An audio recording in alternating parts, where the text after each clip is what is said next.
All right, good morning, everybody. We are live and welcome to CertiPay. This is our 11th coffee break of the year, and we're super excited to have you with us today. I am your host, Rachel Camella, and I've got our moderator, Cindy Merkel, on the line. We also have some other people from the CertiPay HR team with us. We've got Janet Lang and Rachel Jameson, and I've seen a couple other people jumping on as well. So welcome, everyone. We're so glad you're here. Today's topic is job descriptions and why this is important, why you need it, and all the things that go with it. So that's going to be our main topic. Okay, so what we're going to cover today is why this is such an important topic. And then I think it's really important that we talk about some of the legal issues that go with this, and then really spend some time on how to write it, how to write a good one, and how to use it properly, and go from there. And I'm going to really talk about some of the things about how to use it as we go through, so we'll just kind of throw those in as we go along. Sound good? So first things first, I hope everybody has a delicious cup of coffee. I have a wonderful Chemex pour over from Temple Coffee in California. Cindy, what do you have today? I have a dark roast with 2 shots of espresso. Can't go wrong. Good old standby. Yep. So I hope everybody has a nice cup of coffee so we can dig in on this wonderful information. So first, really, there's so many things about a job description that really help you along the way. It really gives a clear understanding of the duties and responsibilities, and it's helpful for the employee because you're really carving out what the job is supposed to entail, and it also is helpful for the manager. It kind of gives a roadmap for the manager to follow. And then, you know, when we talk about how you want to use it, it makes it really easy. If you have all of this information carved out in the beginning, I mean, you think about it, when you're writing a paper or when you're doing any kind of a project, you start with kind of this itemized list of things that have to happen.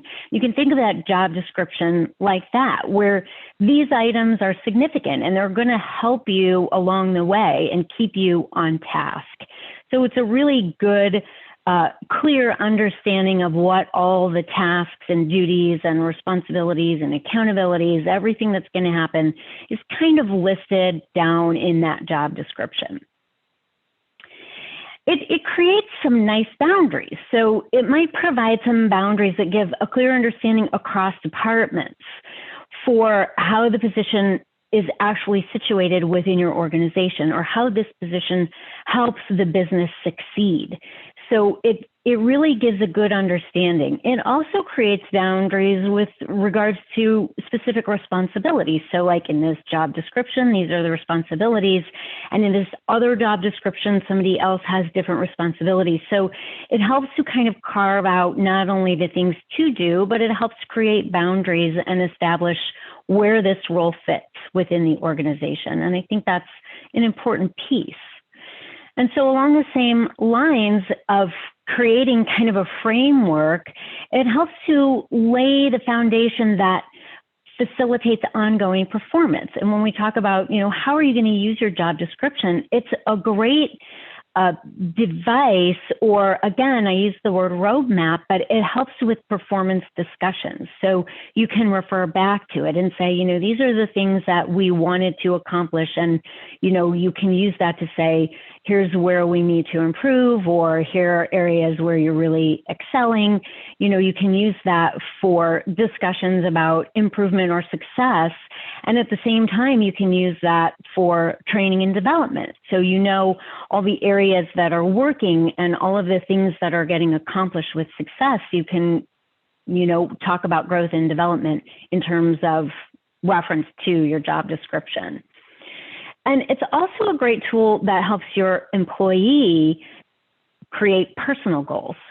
So they can look in terms of growth areas and development areas based on what's listed on that job description and avenues where they might expand.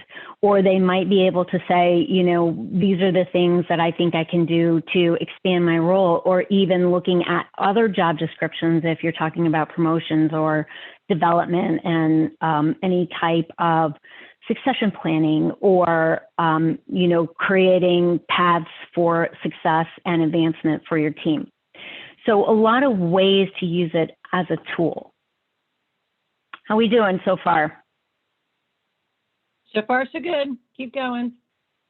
So it's a great way to justify your pay range. And you've got all of the tasks and items listed in there. And so it kind of really gives you an idea of where that pay range should be. And this is a document that helps justify where your pay range is. And then that takes us right into protection.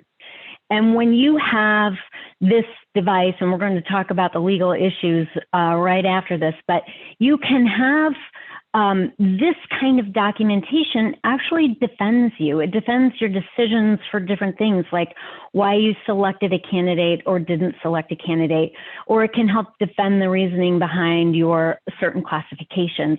So this can be a document that can protect you. And if it's not done well, then it can actually be a document that can be used against you. So you want to think about all of the legal protections that this document can help you with. And so that takes us right into the legal piece. So there is no federal or state law that requires us to have job descriptions. However, there are a lot of legal issues that require you to back up your decisions. And a job description that is well written is exactly that. This can be your backup documentation that supports these very critical legal issues that we face every day in the human resource arena. And so I did think that it was important to spend some time on this because these are real issues that come up frequently. And in the HR world, it's acronym city. So all of these acronyms you've heard people rattle off, and here we go. And we talked about this on the HR team ahead of time because, you know, this is what we hear from, you know, on our HR team. These are the issues that we hear. So giving you guys the guidance to create the documentation that backs you up is really important. So let's go straight in. So you have ADA. Everybody's heard that. ADA compliance. Is it ADA compliant or compatible, or do you have correct ADA language in there? So this is the Americans with Disabilities Act. And we may not refuse to hire a qualified individual as long as they can perform the essential functions of the job.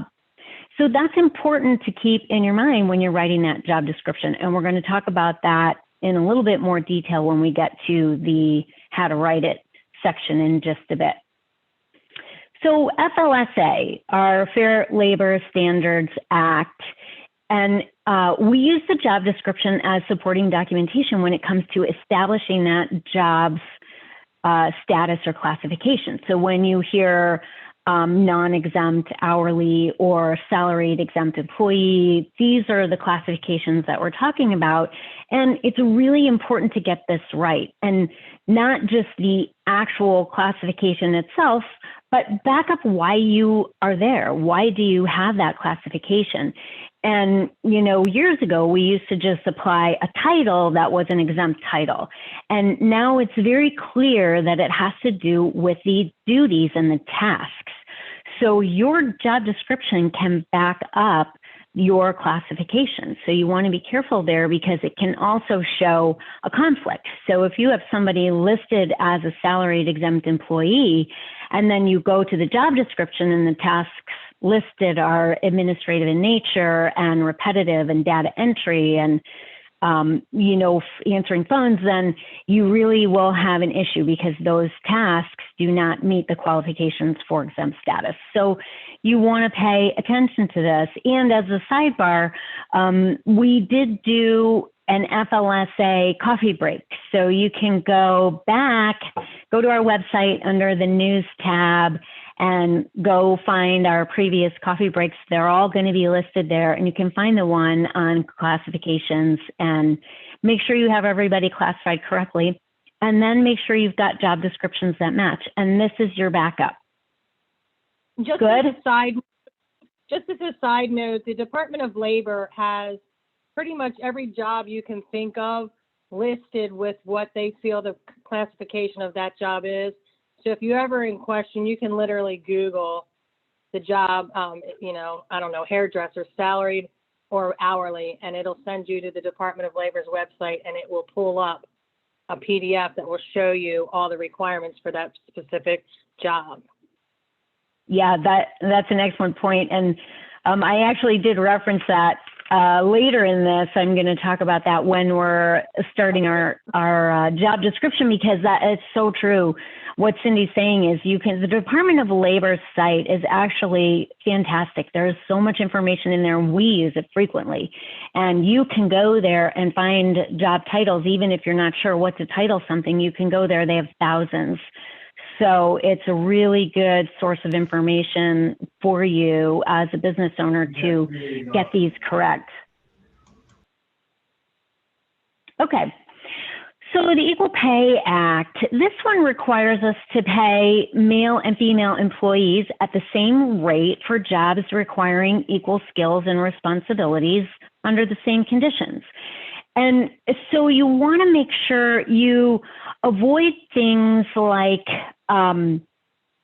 the thing that got us in trouble with equal pay is that you would ask the question, well, what are you making now in your current job at your current company? And then you would kind of base your wage for this role at your company on what they used to make there. And that ended up getting people in trouble. So what you really want to do, what we see frequently and what we recommend, is add us a range for the job. So now if you have, you know, you write your job description and you have this particular job title and it has a fixed range in there, then every person who meets the qualifications will have the pay within the correct range, and maybe tweaks high and low depending on educational level or years of experience in that particular role. So if you create pay ranges for your company in each position you have, you protect yourself a little bit from the equal pay situation, instead of just creating a wage for the individual who comes in that may not match where this position is.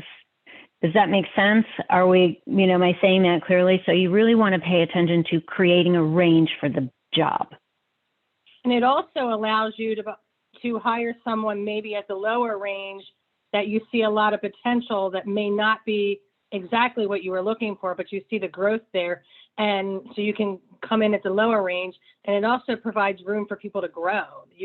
They can stay in the same position and get a financial merit increase and still stay within your range. Absolutely. So Title VII. Under the Civil Rights Act, it's unlawful to discriminate against any individual with respect to hiring, compensation, promotions, conditions, privileges, any of this, due to race, color, religion, sex, national origin. I think you guys have heard this many times, but it's important to really understand that your job description defines the requirements for that job and sets the standards for the performance. And the reason this is so critical is because these are the two crucial considerations for discrimination cases. And whenever there's a discrimination case, the first thing that they will ask for is, can I see the job description for this role? And what they're looking for is the set of standards for the job performance and the requirements for the job. And these are the two components that come into play when there's a discrimination issue. And same thing, you know, when we go back to that FLSA issue in the classifications, if there is a DOL audit, the first thing they ask for is the job description. So these pieces are so important because they back you up and they support your decisions. Next, we have the ADEA, which is the Age Discrimination in Employment Act. And this one, you know, as it sounds like, you cannot, the law prohibits any discrimination based on age. And so here, this isn't something we see quite as frequently, but you want to be careful about your job specifications not to be written so that you would exclude anyone over the age of 40. And, you know, keep that language in there neutral so that anybody can do the tasks.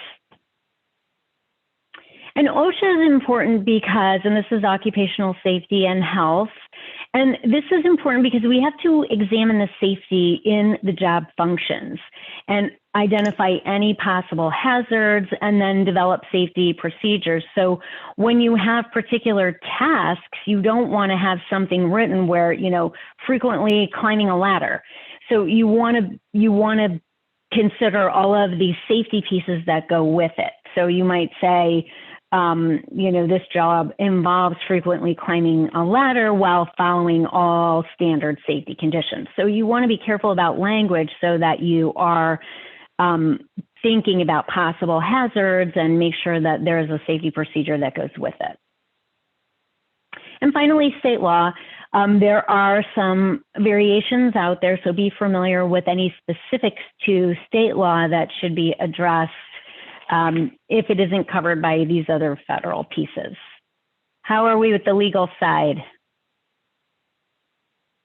I don't have any questions. You can keep going. All right. So what do we need to put in the job description? So this is the fun part. We're going to go over each one of these points to help you out. Now, I will say there are a lot of great templates out there. There are a lot of sources where you can get some help with job descriptions. Hashtag Certipay. This is one of the things we do. And we would be happy to help you with this kind of effort. If you needed guidance on FLSA classifications, if you needed job descriptions, if you needed any extra help with that, there are a lot of places where you can go to get help. Cindy mentioned the DOL's website earlier, and that is an excellent source.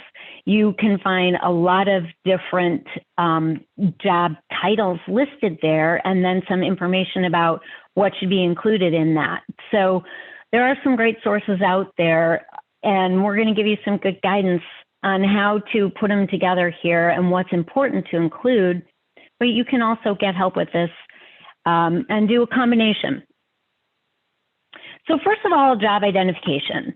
You want to have that job title. 1 to 2 words is all you need. Check out that DOL site if you need to find it. You want to clearly identify the title. And this can show a specific field and even skill level. So forklift operator, computer programmer, director of operations. So you kind of get the idea of not only the job, but the level.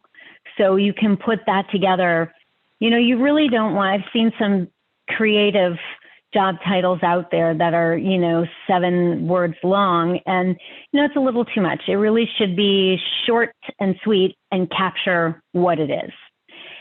And so in terms of identification, you want to use the department and a supervisor. Who does this position report to? But don't use a name. So you want to write this so that it can be used in the future and not just in that snapshot of time. So you don't want to say this job reports to Jane Doe. You want to say this job reports to the director of operations.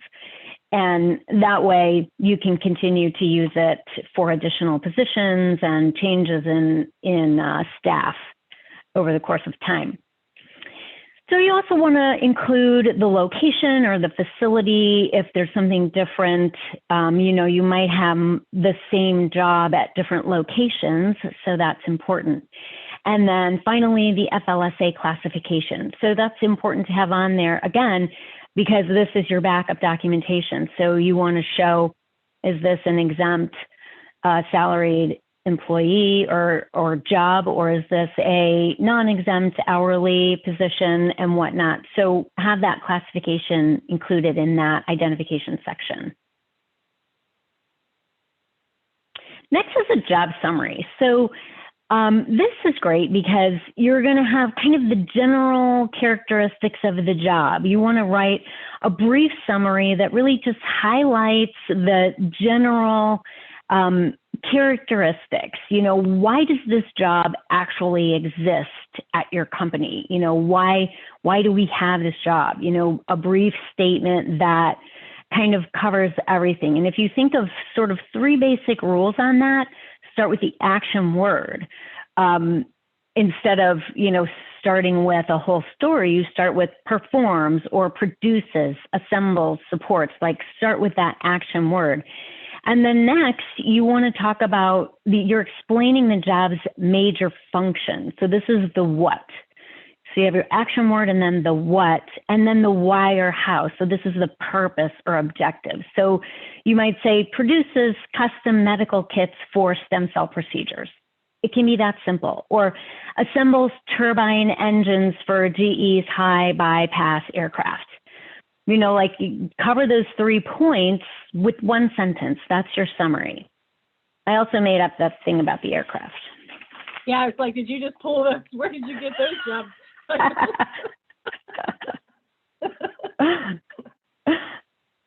Sounded good. Stress is the point. Impressive. Very impressive. I'm good on the fly. Okay, so talking about essential functions, this is really the core of the ADA piece. When we talk about the Americans with Disabilities Act, we really want to cover this. Am I still here? Can you guys hear me? Yes. Oh, okay. My phone did something funny.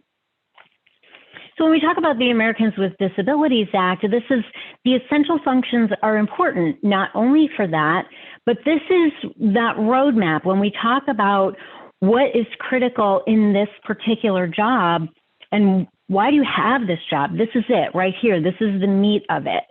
So you're going to describe the duties that absolutely must be performed in order to satisfy the demands of the job.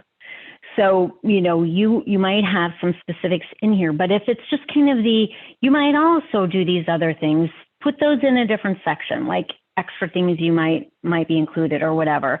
But the essential functions are things that this job doesn't exist without those functions. So that's how you really want to think of it. And then you want to just be specific about that and measurable.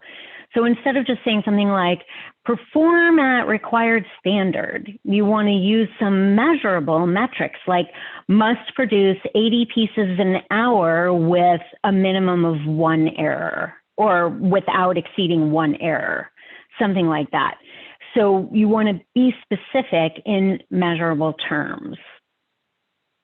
And then focus on the actual tasks and not necessarily how they get to the tasks. And this is where the ADA comes into play, because somebody may be able to complete the tasks, but they might just have to get there with a reasonable accommodation or in some other format. So what looks typical may be different for that individual.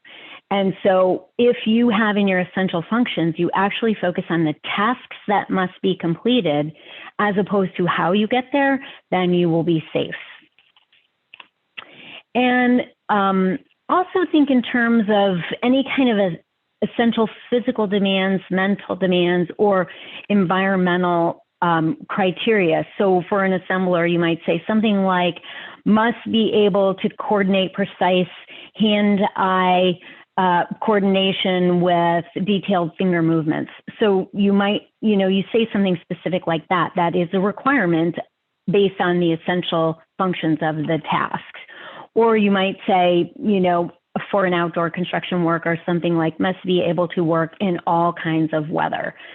So that you're really establishing that that is an essential function of it. So that has to be, part of this section. Make sense?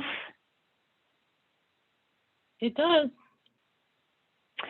Accountability. So this is the end result that's achieved when these duties are performed. So include specific measurement here. same thing that we kind of talked about with adding those metrics. And, in the accountability piece, it's a great place to have those performance metrics listed out and things you can use later. You can refer back to it. And, this is most useful for performance evaluations or even performance improvements. And one thing that we're really seeing more and more on a job description under this kind of the accountability section is a bullet pointed section with a percentage of time. So you might include like importance and frequency. So for example, you might have 50% of time spent on prospecting, 25% on sales presentation meetings, and 15% on networking, and 10% on data entry. So, if you're going to use that, make sure you end up at a 100% number at the end of that, but really kind of breaking down like this is a portion of the accountability that you can track and look to. And then, it gives you information to work on later. So if you've got an issue where you've got maybe somebody who's not performing up to the standard that you've established, you can go back and say, it looks like you're spending 70% of your time at networking events. It's not leaving you enough time for prospecting, and you're not spending time on these sales meetings. And so you can tie that to why the performance is not where it is. And then that helps guide you with, okay, let's get you back into this correct percentage breakdown and then see what kind of results we get from that. So this is something we're seeing more frequently on job descriptions now because it's a great tool to use for performance evaluations and improvement and also success. So you can look at that and say, you're right on track, you're doing a great job, you can see the results. It's great information for you to use for your coaching and performance conversations. So number 5 are the specifications. And I broke this into these 4 because it really kind of carves it out. And there's some overlap with accountability or with measurable things. So you want to kind of break it out so that it makes sense for the particular job. So sometimes there might be some overlap or it might be different in different jobs. But right now, when we look at skill, you want to list out abilities, competencies, the education level, maybe required certifications, or, list something requires a minimum of high school diploma or equivalent, or required certifications to include hydrofacial certification, or whatever it is. So be specific in what skills are required for that particular role. And then the effort, this could be a physical or mental demand that is required to complete those essential functions. So requires frequent lifting over 50 pounds. But I caution you not to list that unless it really is part of the essential functions. So if you've got a receptionist, that individual probably doesn't frequently have to lift anything heavy. So having a lifting requirement wouldn't make sense. So when you think about the physical effort or the mental effort piece, you want to tie it to your essential functions. Rachel, does that make sense? Yeah, I have a question. When you talk about mental effort, how far can you go? And the reason I'm asking is I have multiple clients that are in the, I can't think of the word I want to use, the counseling, so to speak. So their mental state and how they handle difficult situations of someone else's mental state is highly important. So how do you deal with, what do you deem mental effort? Well, and again, in some specific cases, you can, there are a lot of places to get exact wording and guidance with that. But in a lot of cases, it's okay in the job description to say, must be able to stay calm during difficult situations, or must be able to quickly make decisions in emergency situations, or even the ability to, I was just thinking, the ability to de-escalate emotional situations in a timely fashion, something so if it doesn't occur, you have a measurable to go back as from a performance issue. Okay, thanks. Exactly. That it's an excellent point, because again, you want to be able to tie it back to the essential functions. So if part of the job is defusing somebody in an emergency situation or in a violent situation, that is a critical piece of the job.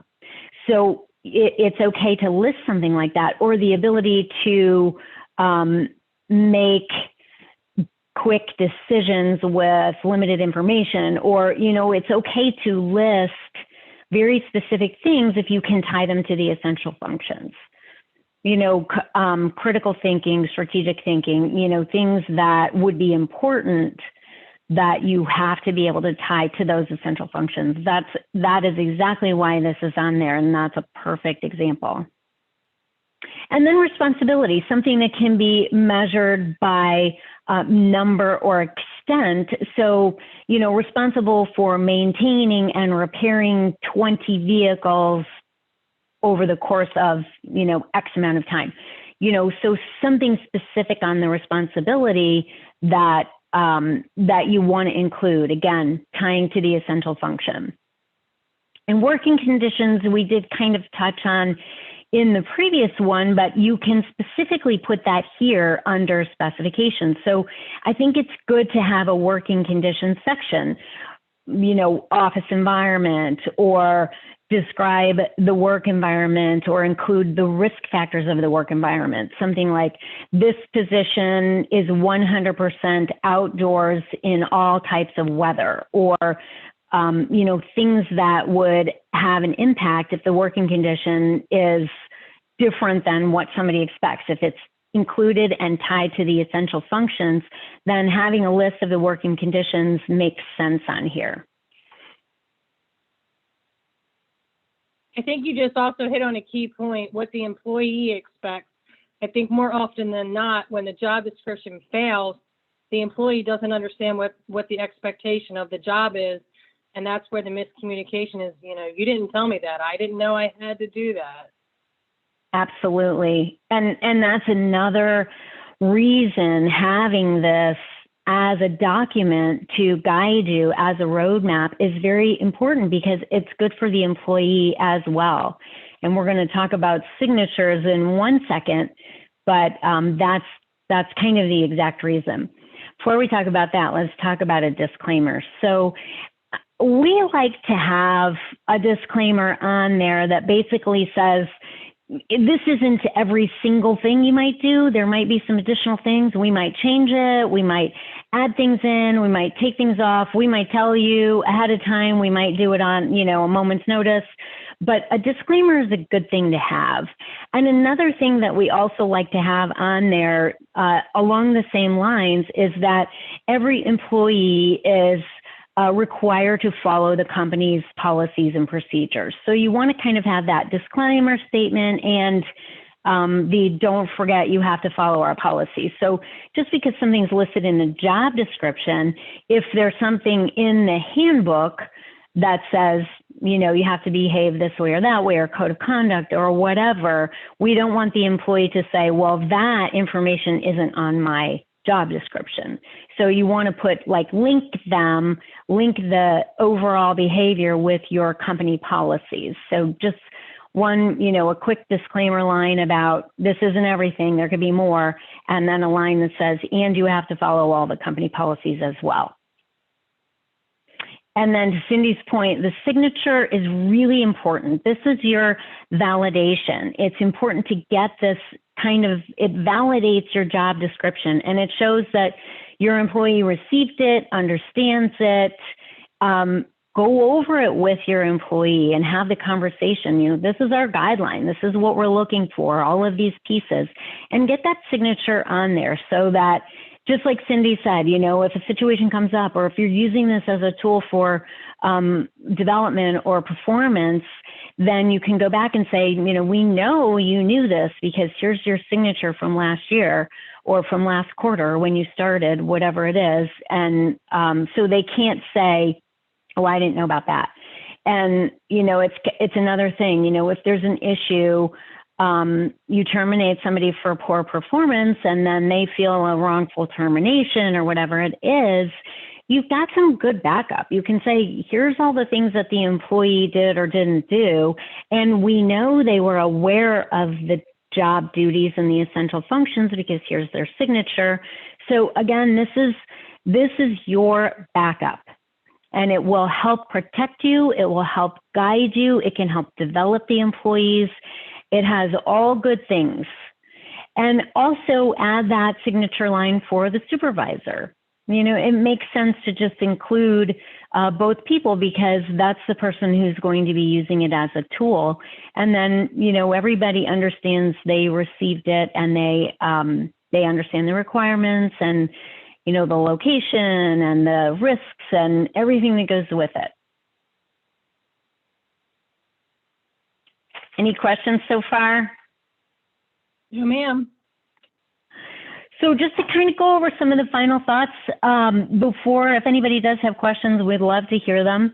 You can start endlessly typing into the chat box for Cindy. So this is your protection. This is an important document. It's not a required document by law, but if you look at all those legal issues that are requirements, this helps you. This job description will protect you and help you stay in compliance and minimize any kind of risk or exposure that could be out there as a result of any of those other legal pieces. It can help with performance. It's a great tool. You can use it for development and training and guiding your employees and employee development or performance improvement or whatever those pieces are. It's a great tool for you to use in terms of your employees' path. And we are here if you need any help with any of these things. And if you don't have these in place, get help with it if you need it. Don't just try to tackle it on your own. When there's a lot of help out here, we would be happy to help you with these kinds of things. And that's what we're here for. So don't be afraid to get help. These are important pieces to the human capital puzzle that we're all trying to weave delicately, especially in this day and age. So if you're just starting down this path, you might want to partner with the person who's already doing the job, because there may be steps in the processes that they do that you don't think about, and they do it every day. So they will be able to help you figure out what the expectation of that job position it really is. Oh, yeah, that is such a great point. I mean, nobody can tell you what is included in the job than the person who's doing it. And there may be things that are actually essential functions that you aren't aware of. You know, maybe a process that requires 5 steps and you only have steps 3, 4, and 5 listed in your essential functions, and the others don't happen without 1 and 2. So, Cindy makes an excellent point there that it is very important to get feedback from the employees who are doing these jobs when you are writing these descriptions. Well, I do not have any questions. Okay. Great. Well, we appreciate all of you. CertaPay is so glad to have you on these coffee breaks. We love bringing you this thought leadership. And the CertaPay HR team is here for you if you need anything. We appreciate you and we value you, and we look forward to having you on our future coffee breaks. So thanks, everybody. Have a great day.